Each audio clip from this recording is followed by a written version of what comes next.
கிறிஸ்து இயேசுவில் எனது அன்பிற்கினியவர்களே, ஆனந்தா கலை தொடர்பகம் செம்மன் குரல் நிகழ்ச்சி வாயிலாக உங்களை சந்திப்பதில் பெருமகிழ்ச்சி அடைகின்றேன். இன்றைய நாளிலே நாம் இயேசுவின் தூய்மை மிகு இதயத்தை பெருவிழாவாக கொண்டாடுகின்றோம். இன்றைய நாளில் நம்முடைய தாய் திரு அவையானது இயேசுவின் இரக்கம் மிகுந்த முகத்தை கடந்து, இயேசுவின் போதனைகளை கடந்து, இயேசுவின் வல்ல செயல்களை கடந்து, இவை அனைத்தின் ஊற்றாகிய அவருடைய இதயத்தை உற்று நோக்க, இதயத்தை தியானிக்க நமக்கு அழைப்பு விடுக்கின்றது. இயேசுவின் இதயத்தின் 3 தன்மைகளை உங்களோடு பகிர்ந்து கொள்ள ஆசைப்படுகிறேன். முதலாவதாக ஒரு திரை இசை பாடல் வரிகள் இவ்வாறு அமையும்: இதயம் என்பது சதைதான் என்றால் எரித்தழல் தின்றுவிடும், அன்பின் கருவி இதயம் என்றால் சாவை வென்றுவிடும் என்று. சாவை வென்ற அன்பின் கருவி இயேசுவின் இதயம்.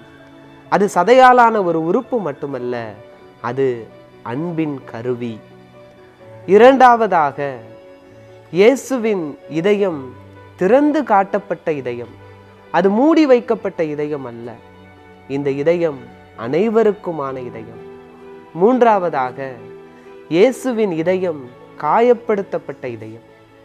அது தனக்காக அல்ல, பிறருடைய காயங்களை குணமாக்குவதற்காக காயப்படுத்தப்பட்ட இதயம். எனவே இயேசுவின் இதயம் என்பது அன்பின் கருவி, அனைவருக்குமானது, காயங்களை குணமாக்கக்கூடியது. எரேமியா இறைவாக்கினர் இயல் 17 இறைவார்த்தை 9 இவ்வாறு ஒரு கேள்வியை எழுப்புகிறார்: இதயமே அனைத்திலும் வஞ்சகம் மிக்கது, அதனை நலமாக்க முடியாது, அதனை யார்தாம் புரிந்து கொள்வார் என்று. ஆனால் இக்கேள்விக்கு பதிலாக இன்றைய நற்செய்தி வாசகத்தில் இயேசுவின் குரல் ஒலிக்கின்றது. இயேசு நம்மை பார்த்து ஒரு அழைப்பு விடுக்கின்றார்: எல்லாரும் என்னிடம் வாருங்கள்.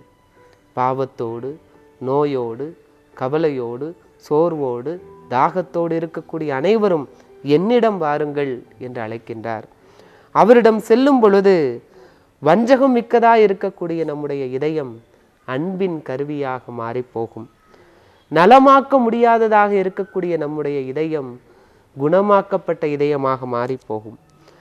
யாராலும் புரிந்து கொள்ள முடியாததாக இருக்கக்கூடிய நம்முடைய இதயம் அனைவராலும் புரிந்து கொள்ளப்படக்கூடிய ஒரு இதயமாக மாறும். அத்தகைய இதயத்தை நமதாக்க அவரிடம் செல்வோம். நம்முடைய இதயம் அவருடைய இதயத்திற்கு ஒத்ததாக மாறட்டும்.